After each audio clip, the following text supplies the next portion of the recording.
जिसके जवानों की खुदी फौलाद. That means I believe that we need to take prophylactic measures, we need to take preventative measures so that we do not create further addicts. Not only J&K police, our counterparts, whether it is border security force, Indian Army, or whatever agency it is, everybody is doing their level best. They're trying to discourage the influx of drugs into the Indian territory. So every effort is being taken by the government, by all the agencies, by all the security establishments to eradicate this menace. And we are to very greater extent, we all, with our coordinated effort, we are successful in decreasing the number of influx of drugs into the Kashmir. In recent past, I know what's happening inside the hostel in recent past. Not just in Jammu and Kashmir, I know these stories true for all the parts of the country. Thank you.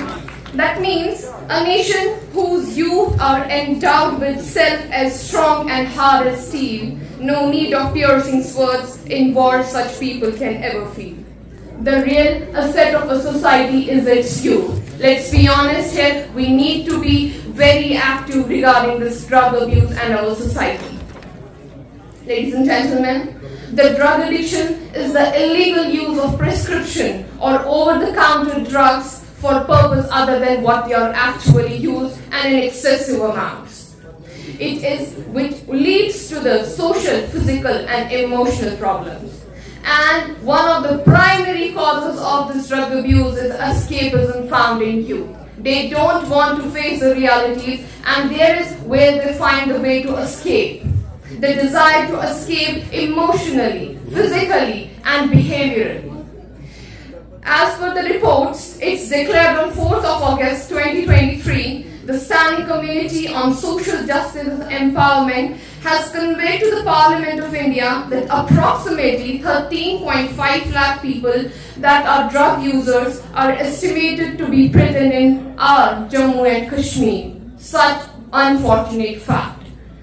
Now, when I said about the causes, the effects, अगर मैं अपनी speech को यहाँ पर छोड़ दूँ, it will be really an injustice. So let's dive deeper. We as human beings crave bondings. So it has been discussed and earlier studied that these drug addicts, these are not only mere chemical hookings. These are psychological hookings. The world we live in today is all fake. There is no blood, all water. So, when we find out people who can help us in earlier times, there were about 70 people who could be our helpers. But now we text them on our phones, with no live availability in our lives. The society we live in is all fake and there is less blood and more water. Ladies and gentlemen, what we do is we criminalize these abusers. We put them behind the bars. That is really not the solution. They found this way as an escape. So when we provide them these bars, they have to deal with this in isolations. Let's reconnect them to the society. Let's reconnect them to the life. Let's give them their life a meaning. Let's give them their life a purpose. With this, I would like to conclude in saying that we need to put very much effort on the rehabilitation of these people, rather than pushing them to the corner of the society and treating them like as the criminals. They are actually not the criminals.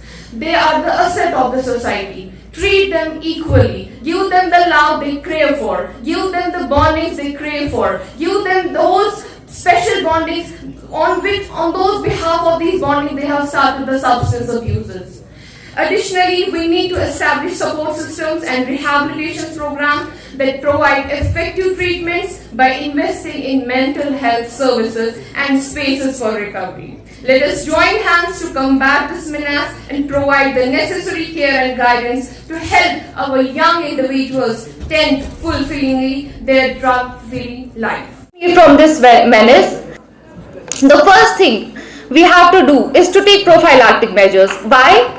so that more families can be saved, so that more people can be saved, and most importantly, we can reduce the burden on our already overburdened system.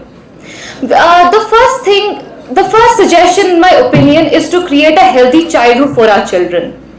Children in India are abused, and according to a research that was put forward by National Commission of Child Protection, they said that approximately 55% of children in India have undergone some form of abuse. 25% children are victims of physical abuse, 16% are victims of sexual abuse, and 11% are victims of psychological abuse by their caregivers. Now, do we expect these children to become fully functional members of the society? Childhood adversity has been linked to push adolescents and adults to seek substances in their later life. Children who have undergone some traumatic instance in their life, they develop less resilience. So the small problems of life impact them more, and then they start seeking comfort in drugs and drugs-induced highs. I would like to share an incident with you all. My mother, she's a teacher, and in one of her training sessions, a child expert basically narrated this incident of a child who showed violent tendencies. At first, it was about killing small birds, which naturally one day the child broke the legs of the cow that the family owned. So on doing more research and investigation about the violent tendencies of the child, turns out the child has a learning disability. The IQ of the child is normal, but he cannot learn, and his father, in a fit of rage that he could not accept his disability and his diagnosis, hit him in front of everyone. Do we expect this child to become a good citizen and a fully functional member of the society, or do we expect him to follow a path of self-destruction? Which brings me to my point that we need better child cruelty laws in the state. If a parent or a caregiver is not able to take care of a child who is half his size without using violence and force, that person is incapable of raising that child, and the custody of the child should be transferred to the state, and the child should be treated as a ward of the state with punishment for the caregivers. 1 minute.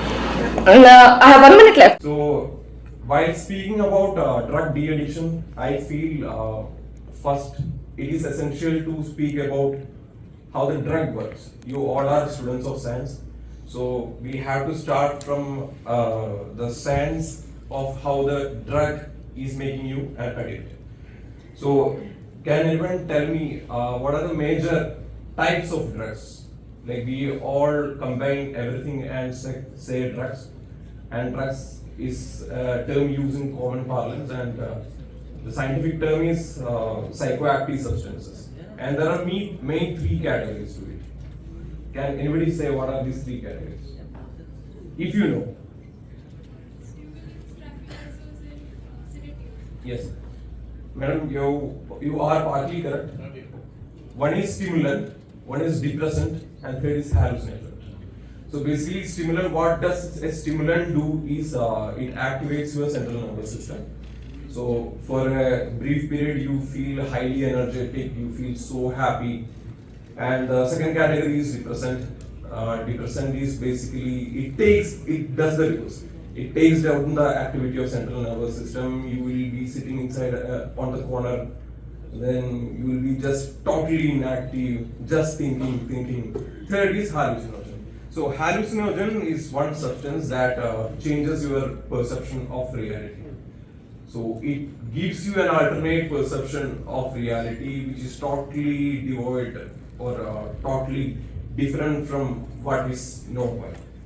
So if you know about magic mushroom is one kind of a hallucinogen once you consume it. I don't have a personal experience, this is just okay.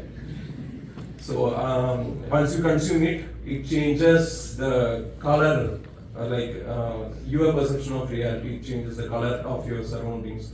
It changes how you see things, how the things are moving. So it totally changes everything.